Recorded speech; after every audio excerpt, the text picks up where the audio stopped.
कहानी सुनो में लीजिए। आज सुनिए प्रेमचंद की लिखी कहानी मोटे राम जी शास्त्री। पंडित मोटे राम जी शास्त्री को कौन नहीं जानता। आप अधिकारियों का रुख देखकर काम करते हैं। स्वदेशी आंदोलन के दिनों में आपने उस आंदोलन का खूब विरोध किया था। स्वराज्य आंदोलन के दिनों में भी आपने अधिकारियों से राजभक्ति की सनद हासिल की थी।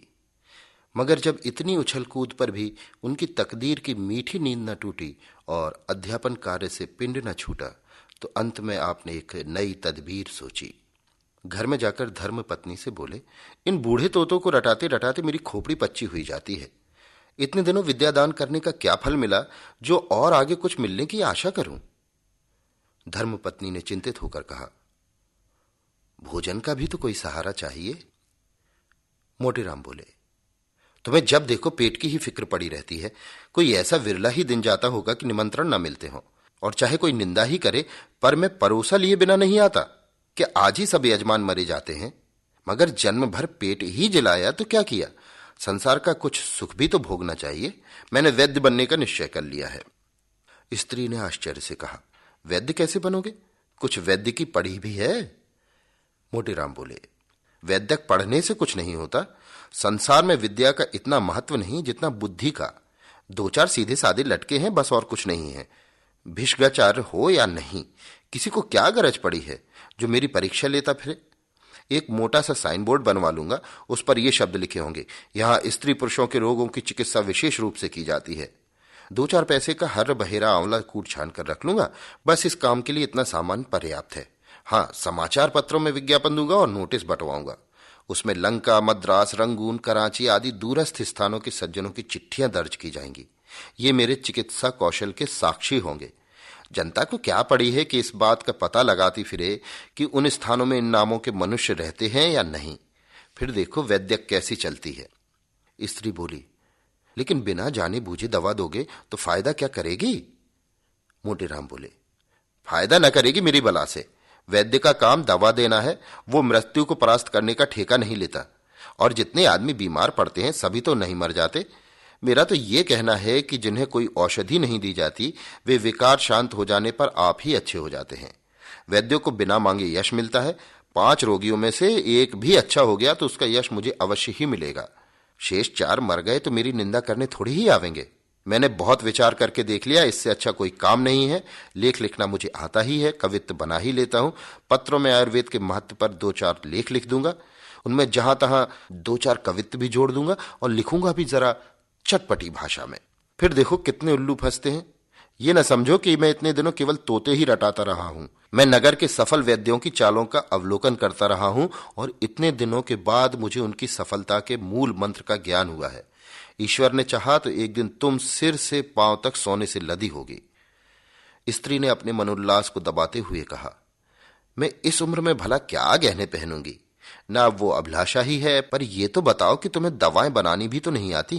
कैसे बनाओगे? रस कैसे बनेंगे? दवाओं को पहचानते भी तो नहीं हो। मोटेराम बोले, प्रिय तुम वास्तव में बड़ी मूर्खा हो। अरे वैद्यों के लिए इन बातों में से एक की भी आवश्यकता नहीं। वैद्य की चुटकी की राख ही रस है, भस्म है, रसायन है।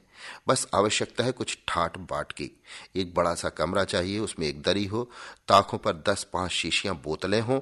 इसके सिवा और कोई चीज की दरकार नहीं, और सब कुछ बुद्धि आप ही आप कर लेती है। मेरे साहित्य मिश्रित लेखों का प्रभाव पड़ेगा, तुम देख लेना। अलंकारों का मुझे कितना ज्ञान है ये तो तुम जानती ही हो। आज इस भूमंडल पर मुझे ऐसा कोई नहीं देखता जो अलंकारों के विषय में मुझसे पेश पा सके। आखिर इतने दिनों घास तो नहीं खोदी है। 10-5 आदमी तो कभी चर्चा के नाते ही मेरे यहां आया जाया करेंगे। बस वे मेरे दलाल होंगे, उन्हीं के मार्फत रोगी आवेंगे। मैं आयुर्वेद ज्ञान के बल पर नहीं, नसिका ज्ञान के बल पर धड़ल्ले से वैद्यक करूंगा। तुम देखती तो जाओ। स्त्री ने आत्मविश्वास के भाव से कहा, मुझे तो डर लगता है कि कहीं ये विद्यार्थी भी तुम्हारे हाथ से न जाए। न इधर के रहो न उधर के। तुम्हारे भाग्य में तो लड़के पढ़ाना लिखा है और चारों ओर से ठोकर खाकर फिर तुम्हें वही तोते रटाने पड़ेंगे। मोटेराम बोले, तुम्हें मेरी योग्यता पर विश्वास क्यों नहीं आता? स्त्री बोली, इसलिए कि वहां भी धूर्तता करोगे। मैं तुम्हारी धूर्तता से चिढ़ती हूं। तुम जो कुछ नहीं हो और नहीं हो सकते वो क्यों बनना चाहते हो? तुम लीडर न बन सके, सिर पटक कर रह गए। तुम्हारी धूर्तता ही फलीभूत होती है और इसी से मुझे चिढ़ है। मैं चाहती हूं कि तुम भले आदमी बनकर रहो, निष्कपट जीवन व्यतीत करो, मगर तुम मेरी बात कब सुनते हो? मोटेराम बोले, आखिर मेरा नासिक ज्ञान कब काम आएगा? स्त्री बोली, किसी रईस की मुहासी भी क्यों नहीं कर लेते? जहां दो चार सुंदर कवित्व सुना दोगे वो खुश हो जाएगा और कुछ ना कुछ दे ही मरेगा। वैद्यक का ढोंग क्यों रचते हो? मोटेराम बोले, मुझे ऐसे ऐसे गुण मालूम है जो वैद्यों के बाप दादों को भी न मालूम होंगे, और सभी वैद्यक एक एक दो दो रुपए पर मारे मारे फिरते हैं। मैं अपनी फीस 5 रुपए रखूंगा, उस पर सवारी का किराया अलग। लोग यही समझेंगे कि ये कोई बड़े वैद्य है, नहीं तो इतनी फीस क्यों होती? स्त्री को अब कुछ विश्वास आया। बोली, इतने देर में तुमने एक बात मतलब की कही है, मगर ये बात समझ लो, यहां तुम्हारा रंग न जमेगा, किसी दूसरे शहर में चलना पड़ेगा। मोटेराम ने हंसकर कहा, क्या मैं इतना भी नहीं जानता? लखनऊ में अड्डा जमेगा अपना, साल भर में वो धाक बांधू कि सारे वैद्य गर्द हो जाएं। मुझे और भी कितने ही मंत्र आते हैं, मैं रोगी को 2-3 बार देखे बिना उसकी चिकित्सा ही ना करूंगा। मैं जब तक रोगी की प्रकृति को भली भांति पहचान न लूं, उसकी दवा नहीं कर सकता। बोलो कैसी रहेगी? स्त्री की बाछें खिल गईं। बोली, अब मैं तुम्हें मान गई, अवश्य चलेगी तुम्हारी वैद्य की। अब मुझे कोई संदेह नहीं रहा, मगर गरीबों के साथ ये मंत्र ना चलाना, नहीं तो धोखा खाओगे। साल भर गुजर गया। भिष्काचार्य पंडित मोटेराम जी शास्त्री की लखनऊ में धूम मच गई। अलंकारों का ज्ञान तो उन्हें था ही, कुछ गा बजा भी लेते थे। उस पर गुप्त रोगों के विशेषज्ञ रसिकों के भाग जागे। पंडित जी उन्हें कवित्व सुनाते, हंसाते और बलकारक औषधियां खिलाते, और वो रईसों में जिन्हें पुष्टिकारक औषधियों की विशेष चाह होती है, उनकी तारीफों के पुल बांधते। साली भर में वैद्य जी का रंग जमा कि वायद व शायद। गुप्त रोगों के चिकित्सक लखनऊ में एकमात्र वही थे। गुप्त रूप से चिकित्सा भी करते। विधवा रानियों और शौकीन अदूरदर्शी रईसों में आपकी खूब पूजा होने लगी। किसी को अपने सामने समझते ही न थे, मगर स्त्री उन्हें बार बार समझाया करती कि रानियों के झमेले में न फंसो, नहीं तो एक दिन पछताओगे। मगर भावी तो होकर ही रहती है, कोई लाख समझाए बुझाए। पंडित जी के उपासकों में एक बिड़हल की रानी भी थी। राजा साहब का स्वर्गवास हो चुका था। रानी साहिबा न जाने किस जीर्ण रोग से ग्रस्त थी। पंडित जी उनके यहां दिन में 5-5 बार जाते। रानी साहिबा उन्हें एक क्षण के लिए भी अपने पास से हटने न देना चाहती थी। पंडित जी के पहुंचने में देर हो जाती तो बेचैन हो जाती। एक मोटर नित्य उनके द्वार पर खड़ी रहती थी। अब पंडित जी ने खूब कैंचुली बदली, तंजेब की अचकन पहनते, बनारसी साफा बांधते और पंप जूता डालते। मित्रगण भी उनके साथ मोटर में बैठकर दंदनाया करते थे। कई मित्रों को रानी साहिबा के दरबार में नौकर रखवा दिया। रानी साहिबा भला अपने मसीहा की बात कैसे टालती, मगर चरखे जफाकार और ही षड्यंत्र रच रहा था।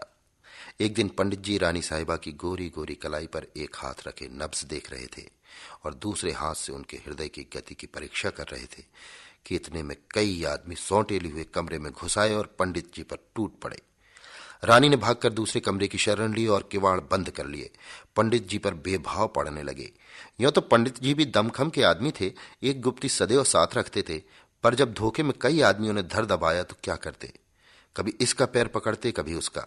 हाय हाय का शब्द निरंतर मुंह से निकल रहा था, पर उन बेरहमों को उन पर जरा भी दया न आती थी। एक आदमी ने लाल जमाकर कहा, इस दुष्ट की नाक काट लो। दूसरा बोला, इसके मुंह में कालिख और चूना लगाकर छोड़ दो। तीसरा, क्यों वैद्य जी महाराज, बोलो क्या मंजूर है? नाक कटवाओगे या मुंह में कालिख लगवाओगे? पंडित जी बोले, हाय हाय मर गया, और जो चाहे करो मगर नाक ना काटो। एक बोला, अब तो फिर इधर ना आवेगा? पंडित जी, भूल कर भी नहीं सरकार, हाय मर गया।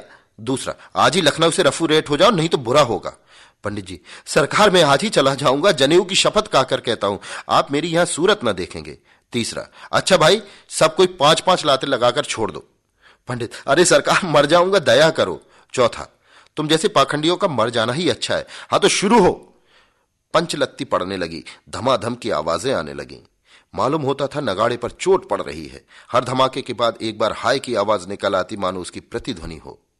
पंचलत्ती पूजा समाप्त हो जाने पर लोगों ने मोटेराम जी को घसीटकर बाहर निकाला और मोटर पर बैठाकर घर भेज दिया। चलते चलते चेतावनी दे दी कि प्रातःकाल से पहले भाग खड़े होना, नहीं तो और ही इलाज किया जाएगा। मोटेराम जी लंगड़ाते कराहते लकड़ी टेकते घर में गए और धम से चारपाई पर गिर पड़े। स्त्री ने घबरा कर पूछा, कैसा जी है? अरे तुम्हारा क्या हाल है? हाय हाय, ये तुम्हारा चेहरा कैसा हो गया है? मोटेराम बोले, हाय भगवान, मर गया।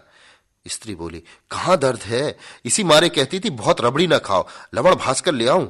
मोटेराम बोले, हाय, दुष्टों ने मार डाला, उसी चंडालनी के कारण मेरी दुर्गति हुई, मारते मारते सबों ने भुरकस निकाल दिया।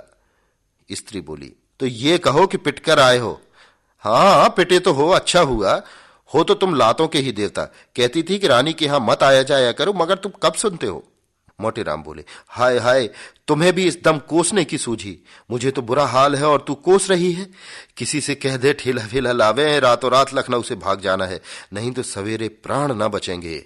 स्त्री बोली, नहीं, अभी तुम्हारा पेट नहीं भरा, अभी कुछ दिन यहाँ की हवा खा लो। कैसे मजे से लड़के पढ़ाते थे वहां, नहीं तो वैद्य बनने की सूझी। बहुत अच्छा हुआ, अब उम्र भर न भूलोगे। रानी कहा थी कि तुम पिटते रहे और उसने तुम्हारी रक्षा न की। पंडित बोले, हाय हाय, वो चुड़ैल तो भाग गई उसी के कारण। क्या जानता था कि ये हाल होगा, नहीं तो उसकी चिकित्सा ही क्यों करता। स्त्री बोली, हो तो तुम तकदीर के खोटे। कैसी वैद्य की चल गई थी, मगर तुम्हारी करतूतों ने सत्यानाश कर दिया। आखिर वही पढ़ोनी करनी पड़ी। हो तकदीर के खोटे। प्रातःकाल मोतीराम जी के द्वार पर ठेला खड़ा था और उस पर असबाब लद रहा था। मित्रों में एक भी नजर न आता था। पंडित जी पड़े कराह रहे थे और स्त्री सामान लदवा रही थी।